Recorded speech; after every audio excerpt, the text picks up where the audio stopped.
Hello everyone and welcome to this event brought to you by PRCA Cymru. My name is Koray Camgöz. I'm the Director of Communications and Marketing at the PRCA. Thank you very much for joining us for this pre-recorded session entitled PRCA Cymru, Fighting Lies with Deeper Truths, a plan to take on Putin's propaganda. We're delighted to be joined today by Stefan Rollnick from Lynn PR, who is head of Misinformation cell. Stefan's going to be talking through a presentation that he's put together outlining some of the challenges and opportunities that communications professionals are facing with regards to the propaganda emanating from the Kremlin. So I'm going to hand over to Stefan now, and then we'll have a few questions at the end. So Stefan, it's over to you. Awesome, thanks Koray. I'll get this screen share set up now. And fun to be doing a Welsh event as well, because, you know, I'm a big sports fan. I like to think Wales punches above its weight in lots of fields, music as well. So hopefully we're doing the same. And now fighting misinformation as well. Exactly. What can't we do? So yeah, thanks everyone for tuning in. Like Koray said, I'm Stefan. I run the Misinformation cell at Lynn PR. It's a cool sounding job title. Explaining it is harder, so I'll give that a go. So the Misinformation cell essentially exists to support clients whose work is being impacted in any way by online hate, trolling, and misinformation. And if the last few years have taught us anything, that includes a lot of people, more people than we might have expected. And so obviously with everything that's been going on in the news and in Eastern Europe and in Ukraine, huge amount of mis and disinformation taking place there in the form of a kind of information war that's mirroring the war that's happening on the ground. So when the invasion began, our Misinformation cell, we kicked into action. We've got a suite of products that we work on that, broadly speaking, fall into the categories of research, strategy, and response. And so we rolled out two of those areas pro bono, so research and strategy, and you'll see some of that today. Just to start, though, just to kick us off with some of the context, because the mis and disinformation that we're seeing in Ukraine and in Russia didn't come out of nowhere. So it's really important to know the Russian context. And that context really is over the last 2 decades, since Putin rose through the ranks of the Russian government or the Russian political structures in the 1990s, fairly innocuously and anonymously. Putin came to power on the turn of the millennium with a population that was exhausted from decades of Soviet rule and from the most recent decade of extreme financial hardship during the Yeltsin era. And Putin originally took power by democratic means. But what he did over the course of his first 10 years and then his second 10 years kind of escalated this, is Putin transformed Russia from a kind of fledgling democracy into a police state. And he didn't do that by cracking down straight away. He laid the conditions for that police state by using information. And the guy you see here on the slide is a man by the name of Vladislav Surkov. And Surkov is this kind of fascinating figure who lots of ink has been spilled about him. He's a really interesting guy. Again, he was a PR man, actually. So this is an example of our industry and kind of how it can be used for so many different ends. He was a PR man for mainly oligarchs in the 90s in Russia. And he was brought in by Putin to kind of not create a new reality, but kind of dismantle any sense of reality. And sorry to interrupt, Stefan. So the slide that you're referring to, I've got Putin on the shared screen at the moment. So is that not the right one? Oh, sorry. Am I on slide 1 still? It may be that my my screen share thing is just frozen. It should be on slide 2. You could, perhaps if you could stop sharing. Oh, there you go. Got it. Oh, was it on? Oh, there we go. It just flicked on for a second. Let's see. How are we doing? Is that? That's it. Got it. Can you see a man who doesn't look like Putin on the screen? Absolutely, yeah. Perfect. So this is our guy being elusive even in this context here. And he created this idea in Russia using mis and disinformation of sovereign democracy, and it was essentially this theater of democracy. So he would manage every political party to create a semblance of a functioning democracy, but it was all controlled by him. And the interesting catch here is that he didn't do this privately. He did this somewhat publicly and shamelessly. And by doing that, he kind of bred this cynicism in Russia that, as Peter Pomerantsev, a brilliant writer on this subject, wrote a book entitled this, "Nothing is True and Everything is Possible." And he bred this cynicism that created a fertile ground for Putin's authoritarianism and propaganda. And so, you know, in terms of what's at stake for Putin in Ukraine, he's obviously threatened by the presence of a democratic, potentially pro-Western state on his border. And so what we're seeing flooding into Ukraine, both in troops and information, is an extension of what the Russian citizens have been experiencing for the last 20 years, or historians among us might say for even longer. And so the purpose of disinformation in this context is very much the same as it was in Russia over the last 20 years, which is to say that nothing is true anymore and everything is possible. And obviously in the context of war, that has really, really harrowing implications. So have I brought you over to my third slide now on the screen? I'm still seeing the second one, actually. How strange. Let me reset the screen share and see if I can do this another way.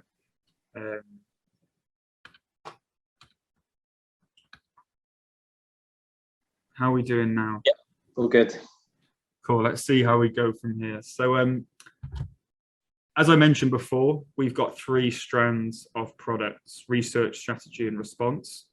So as a kind of instant response to the crisis, we launched one of our strategy products, which is called Counternarrative Campaign Development. The purpose of this is essentially to understand that fighting mis and disinformation is not best thought whack-a-mole, where you're kind of fact-checking things as they arise, but to understand that what we're dealing with is propaganda, which is a toxic mix of truth and lies, and to understand that people are making sense of the conflict through stories and through content, and it's important to understand what those content themes are. So what we did, and I like to create what I call here in the cell my focus groups of the gutter of the internet. So we treat social media less as a quantitative poll. I know there's lots of great work going on, but actually what we do is, using our intelligence and our research capabilities, we strategically select a kind of focus group of key actors. So that could be Russian state actors, non-state actors. We even benefit from brilliant open source intelligence as well.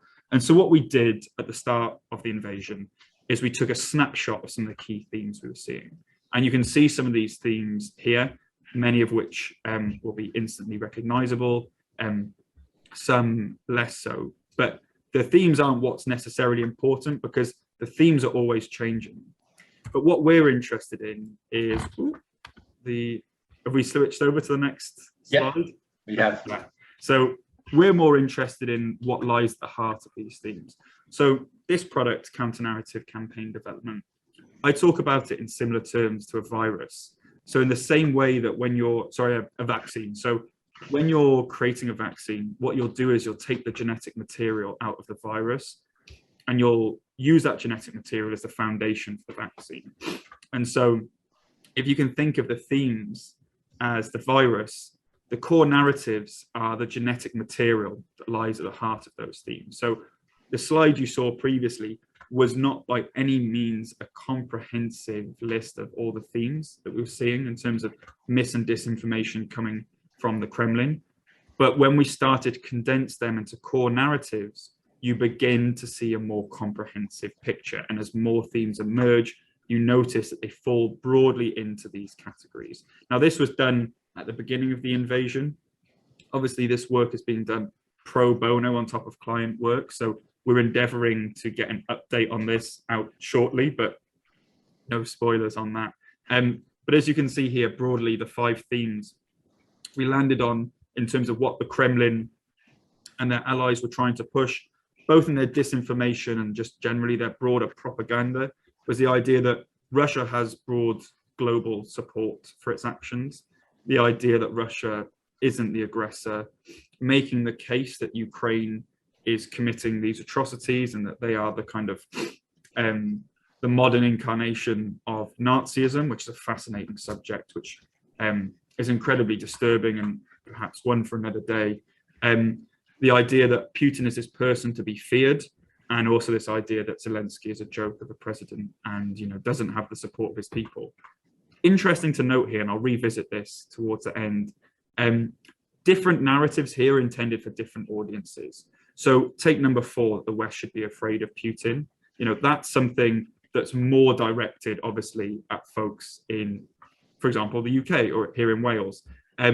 Whereas the idea of Russia not being an aggressor but a liberator, that's more focused towards areas where Russia is making more progress in the information war. The BRICS nations, Brazil, Russia, India, China, South Africa, and other nations that historically have been victims of either imperialism, Western imperialism, or a kind of trigger-happy Western foreign policy. What's really important to note here, and this brings us on to the next slide, which I'm hoping you can see, and I'll you're able to see, it should say vulnerabilities at the top of the screen. Yeah, I've got vulnerabilities and then the response later, yeah. Perfect. I'll stop checking in now and assume that we're all good. So I mentioned earlier that we see this problem as about more than fact checking. And this is why, because the propaganda narratives we're seeing coming out from the Kremlin have kernels of truth, or they make the most of objective truths or mistakes the West has made over the years, or just, you know, inconvenient truths. And so what we did as part of this exercise is we mapped the vulnerabilities of the kind of Western NATO Ukrainian response. So you can see here, the West hasn't been fully united. So Putin might not have global support, but there are divisions in the West and also in the global South in terms of how we should approach the Russian invasion. The US, you know, elephant in the room here, the US has been an incredibly hawkish leader of a unipolar world. And putting politics aside and whether we agree with the foreign policy outcomes, there's no denying that. Ukraine has a far-right presence, just like every country in the world. And there were really disturbing stories of Black and brown refugees from Ukraine being discriminated against as they tried to flee. And colleagues of mine elsewhere have said that this kind of content has been particularly effective in some of the target audiences that Russia is promoting to elsewhere outside of our echo chambers. Putin has, like I mentioned at the start, turned Russia effectively into a police state. And so he does exercise huge amounts of control. And there are very rational reasons to be wary of him. And of course, as we all know, Zelensky has this kind of interesting storied career. And I have seen all kinds of videos of him dancing in various states of undress. And we won't get into the debate around whether that qualifies or disqualifies for the presidency. But these were the vulnerabilities that we mapped, that we found that Putin and the Kremlin's propaganda were taking advantage of. So then what we did, our creative team essentially developed a set of counter narratives. And now going back to that tortured vaccine analogy, this is the reverse engineering of, I'm a biochemist, a failed biochemist, I should add, hence the reliance on these kind of metaphors. But this is the kind of reverse engineering of the propaganda narratives into a more positive story that we can focus on telling ourselves. Because one of the, you know, main strategic goals of Putin's propaganda is not just to mis or disinform, it's also to polarize us, but it's also to distract us. Because if we're busy correcting and picking apart every piece of information that comes out, that's time we're losing from telling our story and targeting the audiences we need to be targeting to protect them from mis and disinformation. So we came up with these 5 fairly simple narratives, and I'm probably going to caveat this at several points.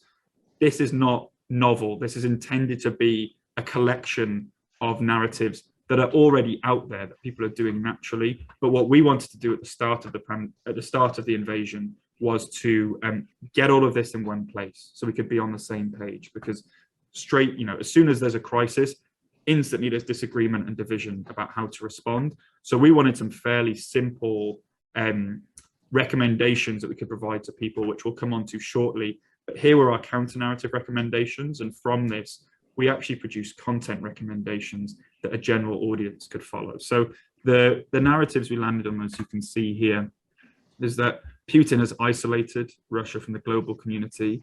Putin, and you'll notice Putin is the actor here rather than Russia. We're not seeking to demonize Russian people. Putin is an imperialist bully, that kind of David and Goliath story. Ukraine isn't just fighting for itself, but for this broader ideal of democracy and freedom. And, we've seen actually on the left, divisions on particularly the far left of the kind of anti-imperialist groups who, are often more sympathetic to the Russian point of view, but really importantly, trying to make people understand that what Putin is doing is an extension of imperialism, and this isn't about East versus West or global North versus global South. This is just about democracy and freedom, and those values are universal. Putin is catastrophically miscalculated and is losing control. Now, obviously, when it comes to fact checking, this narrative is a story, it's not a fact.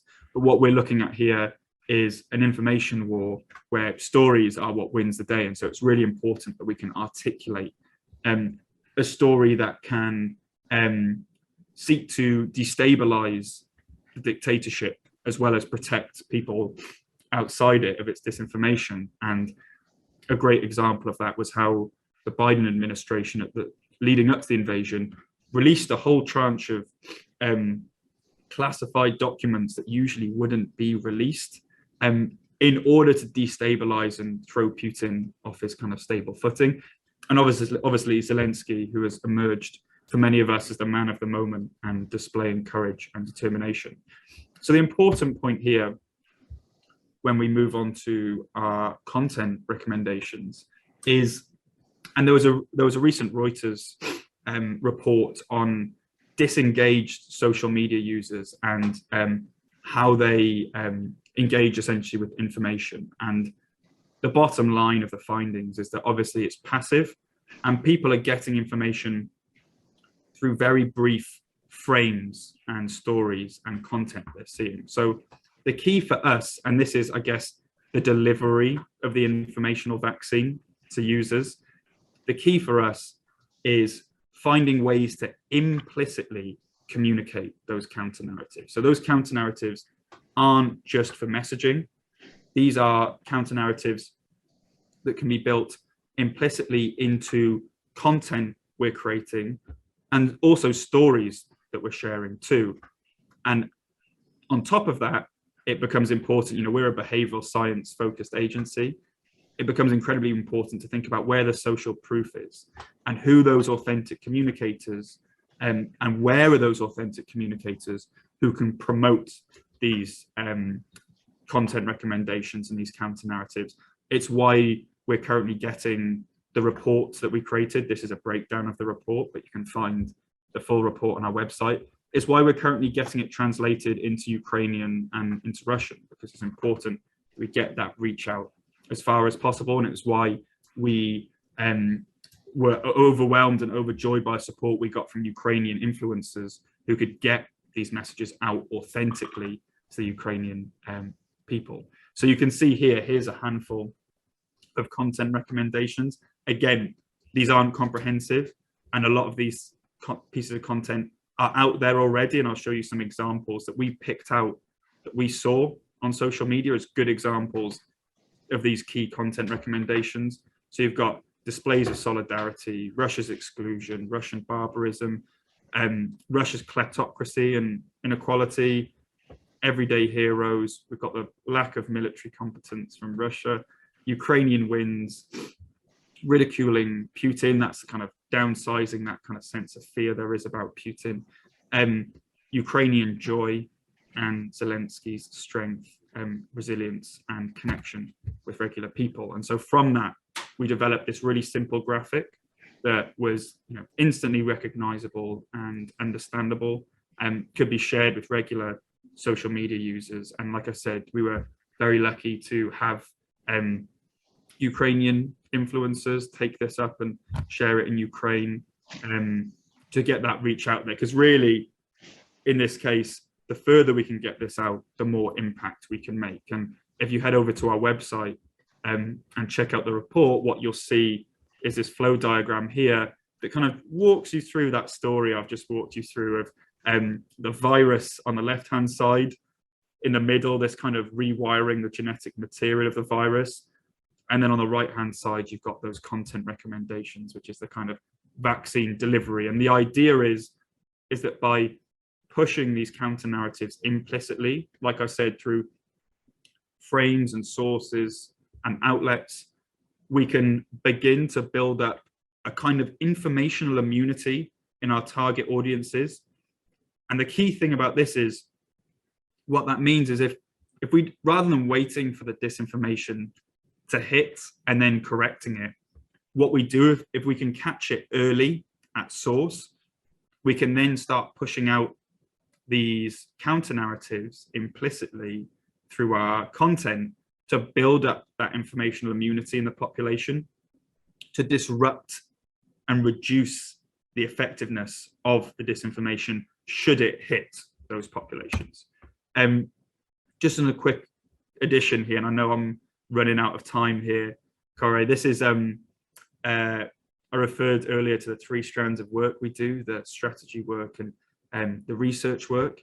And so what you just saw there was our counter-narrative campaign development, also known as CONAC, which Shioni, my boss, often refers to as cognac. And here we've got the research strand. So we have a product called Misinformation Intelligence Assessment. Essentially, this is about enhanced social listening in radical spaces. And this is really important because in the trauma of Brexit and the election of Trump, there was this narrative that took hold that it was all Russia's fault. But if you speak to any Russia analyst or expert, which I am not one, and of which there are many, and I'm lucky to be friends with a few of them, they'll tell you that what Putin is trying to do is to supercharge, kind of like fracking, pumping pressurized air into pre-existing social and political divisions outside of Russia to try and exacerbate them. And so we realized that a really important component of understanding what was happening as a result of Putin's disinformation was understanding what was happening on UK soil. And so that meant listening into what the far right was saying in the UK. And unfortunately, it come as no surprise to many people listening in that the UK far right were quite happily parroting Putin's propaganda and continue to do so. And so what we did, like I said earlier, we create these kind of focus groups of the gutter of the internet. So we created our focus group based on key far right influencers in the UK. And what we did was we monitored their channels across platforms. So this is an automatic kind of social listening on Twitter where you can scrape a load of data. We're in these online spaces. We're in the Telegram channels, and we're on Gab and Getter and all these other platforms that, quite frankly, no one should know about on this call because you don't want anything to do with them because it's a dark side of the internet. But this is what we found. So what we did was we monitored these channels, our focus group of the gutter of the internet, and we looked for, over a 2-week period, what content was getting the highest engagement. And what you see here is what we found. So we found that by and large, the far right were attacking the mainstream media, raising fears about an influx of refugees, interestingly and depressingly, not just Ukrainian refugees, but actually comparing and contrasting Ukrainian refugees as quote unquote real refugees with refugees from predominantly Muslim or black and brown countries as not real refugees, which obviously is really concerning messaging and thankfully hasn't taken hold in the mainstream, but is one to watch out for. They were complaining about censorship of the Russian perspective on social media, which, as I'll come to in just a second, plays into their broader goals. They were using the virtue signaling frame to try and whip up a culture war about tying support for Ukraine to support for Black Lives Matter, for support for taking the vaccine. And they were also attacking NATO. And the key thing here to pick up on, and I might be straying into my old kind of politics world and putting my kind of political hat on, what's happening here is actually deeply unpatriotic for a group that tends to flag wave quite a lot. What we're seeing here is they are jumping on the narratives of Russian dictator Vladimir Putin to further their own agenda, which is to stoke hatred against refugees, to discredit the mainstream media, and to criticize social media platforms for pushing them to the fringes of the internet. So really concerning stuff here. And obviously we need to be worried about what's happening in Russia. But this was our call to action, that actually we need to be focusing on what's happening in the UK and monitoring these narratives, which is what we do on a day-to-day basis, to understand, taking you to my previous product, the Counternarrative campaign, how that should inform our communications focus going forward. And you can see here on the right-hand side, we've got some kind of additional quick takes that we found during our travels through these dark corners of the internet. And as I've mentioned briefly, here's a kind of quite shamelessly unapologetic kind of self-promotion here. The importance of, well, when we first set out to do this, it was really important to me from a values perspective to make sure that we actually contributed in a way that was useful. My background's in campaigning around mis and disinformation and big tech. And so I'm used to being in a world where there's lots of people making noise and not a lot of people kind of just getting on and doing it. So our priority wasn't necessarily making a splash, it was getting it out to the people who needed it, which is why it was good to see, you can see there in the middle, our report being shared on the Ukraine subreddit, for example, where people are sharing tips and techniques for fighting it at home. We saw it in lecture theatres as well for the next generation of practitioners. And I was personally moved by one story of a friend of mine who shared these recommendations with a Russian colleague based in the UK, who was using them as a way of navigating how he should engage with conversations with family back home in Russia, who were far more sympathetic to Putin's propaganda. So that was the main goal, and hopefully we've achieved that. Just to finish up, and this is a question that's hard to answer in the world of mis and disinformation. If anyone asks, you know, what actually works or who's actually winning, even in academic circles, you get a lot of kind of scratched heads and umming and ahhing. And as you know, communications is an art as well as a science. And so determining who's winning is difficult. The first thing obviously to say is the algorithmic bubbles that we all live in. So I'm sure you, like I, when the invasion began, we were incredibly heartened to see the outpouring of support for the Ukrainian people. But that can obviously blind us to what's happening elsewhere. Like I mentioned earlier, there's limitations in research on platforms. So Twitter opens up its data to be, as we all know, to be kind of downloaded en masse and analyzed. Other platforms, not so much. And those fringe platforms, I guess, from our perspective, we see what's happening on those fringe platforms as far too important to ignore just because it's not easy. And that's why actually, in a world where everything's being automated, we're automating where it's useful, but there's areas where actually you need to go manual and you need to do the hard yards. And this is one of those areas, because otherwise you don't know what's happening in these spaces. In terms of where the battlefield is in the information war, like I mentioned earlier, we are not the targets for the majority of mis and disinformation. And Carl Miller in The Atlantic hit the nail on the head, which is, you know, it's countries that have, you know, where those Western vulnerabilities lie, those countries that have suffered at the hands of colonialism or Western US, NATO invasions. And that's where a lot of the battlefield is. And that's where we're playing catch up, because, you know, regardless of your politics, there's questions to answer there. And the other thing as well, it's not just about facts. I've got a saying here that I live by that is very hard to attribute, because I heard it on a podcast where one of Obama's ex-speechwriters was talking, and I've been unable to locate the podcast, and I've Googled it incessantly. But essentially what he said was the best response to a lie isn't a fact, it's a deeper truth. And, you know, speaking to those deeper truths, those counter narratives are deeper truths. This idea of democracy and freedom and David and Goliath, these stories have existed for literally millennia. And so focusing not on facts, but on stories and on social proof, this idea that the medium is the message, that who's communicating in a chaotic algorithmic environment matters just as much as the message itself. Yeah, so that's a kind of whistle-stop tour through what we've been doing there. You'll have to call me out, Koray, for gaps I've left, things I haven't properly explained, because despite being a trained science communicator, the more and more depth I go into on this subject, the harder and harder I find to communicate it with any kind of simplicity. So please pick me up on anything I've missed. Stefan, it was fascinating, and thank you for sharing your perspective on it, and almost through a scientific lens. And it was very, very interesting, and I think particularly relevant for those of us working in PR and communications. And I think every sector and every industry has had its say or had an influence over the war in Ukraine. But I think that burden of responsibility falls particularly heavily on us for the reasons that you've highlighted. This information war is real and is being fought on all fronts. I think that Carl Miller quote, which is currently on the screen now, just absolutely nails it.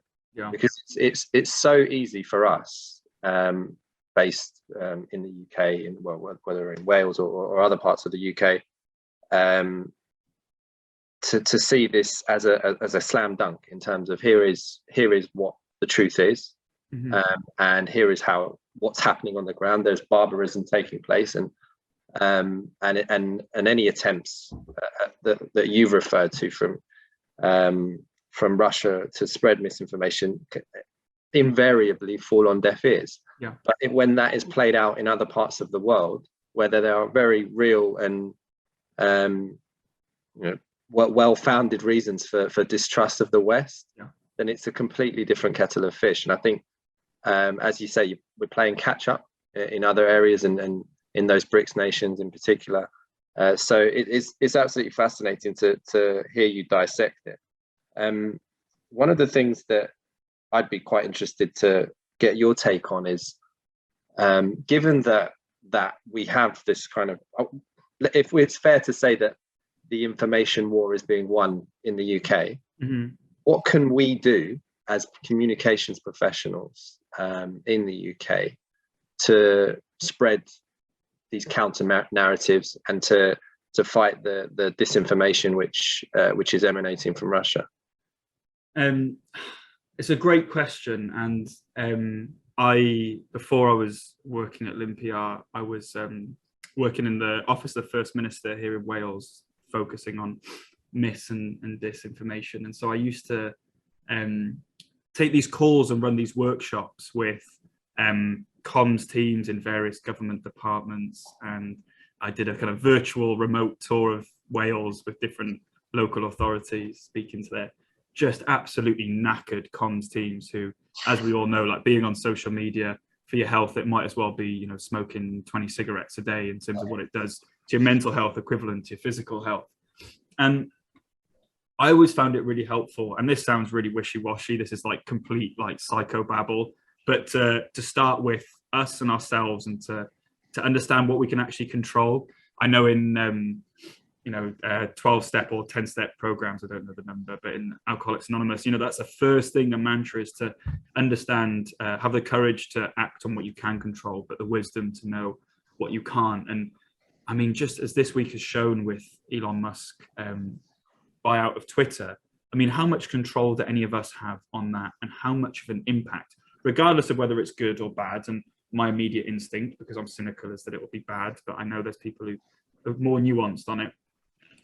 That's going to have a huge impact on the spread of mis and disinformation. And there isn't a tweet that will fix it. You know, there's the same presidential speechwriter I was referring to, his name is John Lovett, used to have a hilarious quote where he said, "Quick, it's a national emergency, everybody tweet," which really gets the idea that the kind of laughable idea that there's some kind of combination of words we can put together. But in understanding what we can control, we can get to the heart of what mis and disinformation is trying to do. So the first thing it's trying to do is trying to inject radical ideas and radical stories into the mainstream of our politics. And there's different ways we can defend against that. Those content recommendations, I gave you an example of something we can do to build up that immunity. The other thing we can do is just in our actions and how we show up and what we say. I saw a post on LinkedIn last week about the French election. And it was the first post on LinkedIn I saw about the French election that went hard on the fact that Le Pen was a leader of a far-right party, and far-right politics is incredibly dangerous. And we've seen the consequence of far-right politics in the 20th century. We're not going to get rid of these ideas by being mealy-mouthed about them. I read over the course of the pandemic, I mean, this is quite bleak. I wasn't much fun to be around. I was reading a lot of stuff about the US Civil War.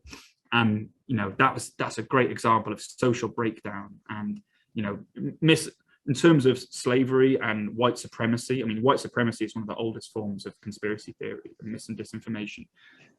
And looking at how that war was won, the quite depressing conclusion was that actually the Union Army in kind of abolishing slavery, they just had more troops than the Confederate Army. It wasn't an argument. It wasn't an idea. It wasn't a speech Lincoln gave. It was Ulysses S. Grant, the general, who had a very brutal strategy that involved making the most of the fact that they could sacrifice more people than the Confederacy had. And that sounds unrelated, but to me, it was this kind of moment of like, wow, like actually, if you don't shun this stuff to the sidelines before there's social breakdown, you're going to have to do it physically. And it's what we saw in World War II. And, you know, there's a danger that we'll see it again in our lifetimes. And so I think being really clear just in our culture and being okay with shunning far-right ideas or far-right movements or groups to the, you know, the far reaches of our society and of our culture and of our social norms without concern of being called censors, you know, the UK. It's almost like that old quote, isn't it? That the old, the only thing necessary for evil to triumph is for good men to do nothing. Exactly. But what you're saying is there's no time for apathy. There's no room for taking a seat back. We need to get out on the front foot, irrespective of who we are, whether we're junior, senior, and start calling mistakes out. Yeah, 100%. And, you know, having conversations with people in our networks in terms of where we carry the most social proof as communicators, it's probably in our families and our friendship groups. Obviously, we have social proof and we have reach on social media, but this is where we have the most social proof. And just to make a really important distinction, this isn't about demonizing the people who might be vulnerable to being duped by the narratives of the far right or by anti-vaxxers or by climate change deniers. Because when you make people feel stupid or ignorant or bigoted, they're only going to move further away from you and further into that world. This is about giving people an off-ramp and saying, you've been lied to, not because you're stupid, but because there is a very sophisticated disinformation apparatus that is propped up by huge companies making huge amounts of money, and they've all got a vested interest in you not being aware of what's happening to you.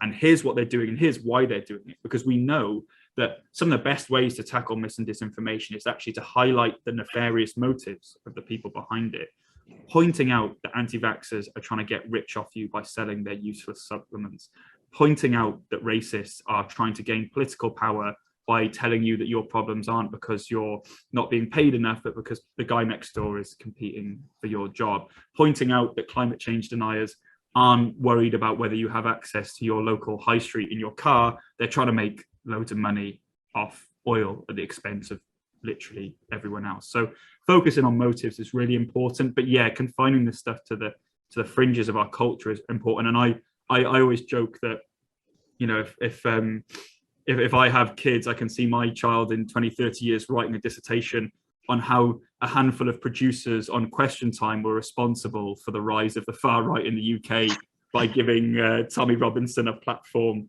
back in the late noughties. But yeah, so yeah, confining this stuff to the fringes, but also protecting our energy as well. Time and energy are a social justice issue. What we do with our time and our energy is important.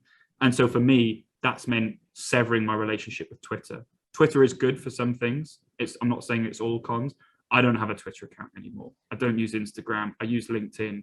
And I became increasingly aware that my ability to find energy to fight this stuff was being massively depreciated by a complete passive absorption of news and content on these platforms. And it's hard for us in our industry because it overlaps with professional stuff. But I would say setting boundaries to protect our energy is important as well, because that's another objective of trolling and misinformation, is to distract our messaging and also to drain our energy that could be better used elsewhere, establishing partnerships, coming up with content. So it's you know, I accused myself of psychobabble earlier, but I think it's true, and I think a lot of this stuff rings true for people in our industry who are exhausted but also looking for something that they can do to help.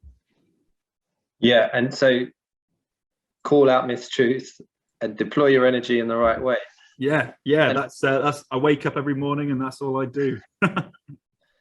You made a really good point though about how you do it, because when referencing social capital and you know, speaking to people who may be susceptible to you know, to false information, the way you do it and the manner in which you engage with them is critical. And there may be some people who you know, will be so entrenched in their views that you will not change their mind, irrespective of what information you present. But I think, yeah, you're right to point out the fact that we've all got a responsibility, particularly in our industry, where we are communicators by trade. No. Just one last question, really, before we wrap up.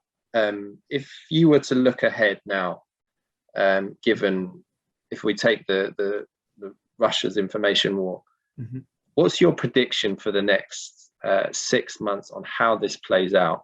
Oh, wow.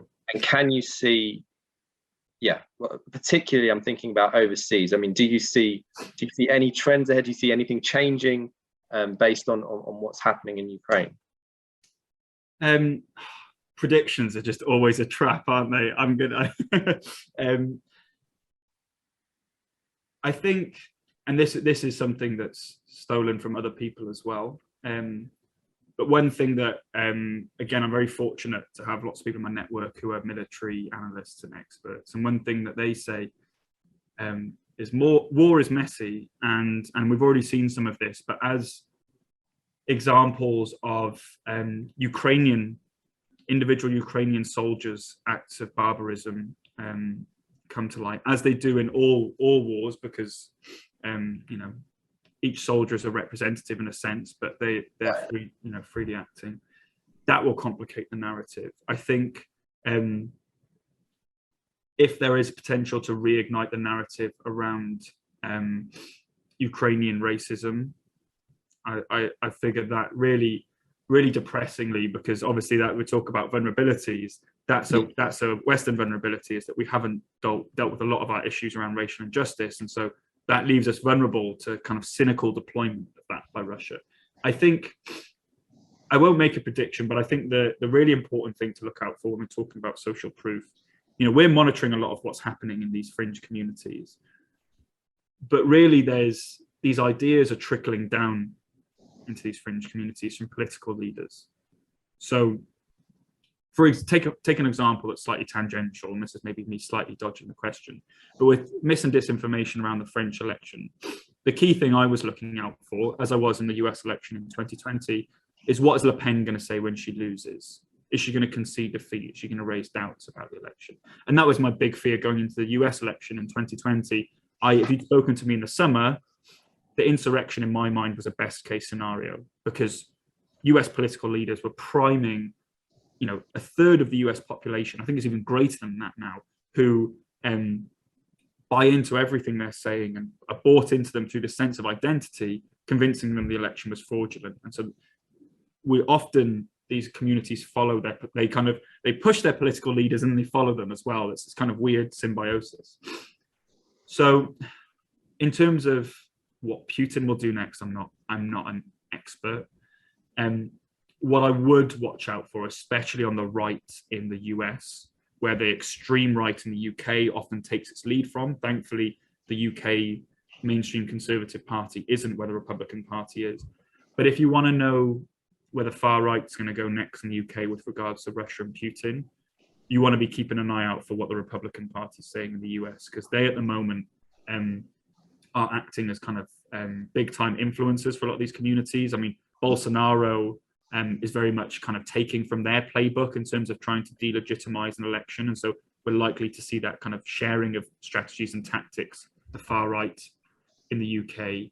Obviously, in a sense, US is borrowing from Viktor Orban and what's happening there in Hungary. So I'd watch closely to what Orban's saying. So stopping short of making predictions, the individuals or groups I would keep an eye on closely would be Viktor Orban, and the US Republican Party, because the US Republican Party, in my view, is the most dangerous force in the world right now in terms of their power to shape and influence where our side of the hemisphere goes next. And the US is a great example of where they failed to keep these radical ideas out of the mainstream. And so with regards to Russia and, disinformation proofing our political parties going forward over the next 6 months, political leaders have a huge role to play. It's a responsibility of political leaders in the Conservative Party and in the Labour Party as well, where you do get, a reasonable amount of sympathy for, anti-Western leaders to keep these radical ideas out of the mainstream of our politics, because that's when it becomes a problem, because these radical ideas and these what seem like ridiculous opinions to us are much more believable when they're standing up in a suit in Parliament waiting an order paper. So that's the thing that I would watch out for. Great, thank you for that, Stefan. I think that brings us to a close. All that's really left for me to do is say a huge thank you to you, Stefan, and indeed to all the team at Lynn PR for their work on this really crucial project. I know that it's been picked up and approved by our Ukraine Communication Support Network, which is led by David Gallagher and Natalia Popovich. And it's one of many really important projects taking place. So thank you for taking the time to share it for us today. Where can people find out more information and download the report? So linpr.co.uk for our website, and you'll see it there under the Misinformation Cell tab. I'm Stefan Rollnick on LinkedIn, which, like I said, is the only platform I use because people tend to be a bit nicer. So I'm not anti-social media in general. Please do drop me a line on LinkedIn. I'm always happy to chat and collaborate and spend more time perhaps than I should nerding out on subjects like this. Brilliant. Thank you, Stefan. And if you'd like to learn more about our work generally on Ukraine, you can visit the website on prca.org.uk/UCSN. Stefan, thank you so much for your time. It's been a pleasure to have you with us. And I'm sure we'll look forward to hearing our members' reaction to this one.